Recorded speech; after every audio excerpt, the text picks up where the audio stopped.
Nuk e dija do t'i hante djali kotoletat e pulës në mënyrën që mendova që t'i përgatit sot, edhe ndaja i bëra gjysmat me këtë bukën e thërmuar, të cilën e gjeni kudo në supermarket, në anglisë më keni pyetur ku e gjejmë, ose në për supermarketet arabe dhe turk, edhe pastaj pjesa tjetër që të jetë akoma më e shëndetshme, e përgatita me tërshërë, siç mund të shikoni tërshërën e blova një herë, edhe u bë si miell, tamam si miell, edhe do kaloj pulën në të kuptohet që tërshëra është akoma më e shëndetshme se buka e thërmuar që e marrim në për supermarkete.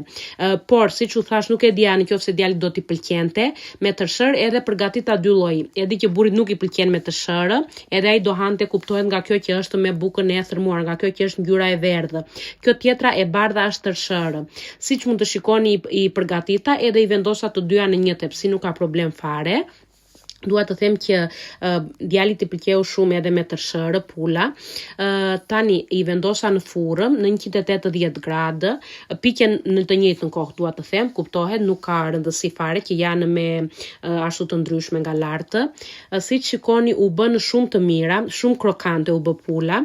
Edhe kjo me tërshërë që doja ta provoj edhe unë se nuk e kisha provuar ndonjëherë, doli fantastike. Unë do t'i provoj të dyja tani që t'ua tregoj edhe juve se si u poq nga brenda. Por është një ide shumë e mirë në qoftë se doni të hani akoma më shëndetshëm. Ciao ciao.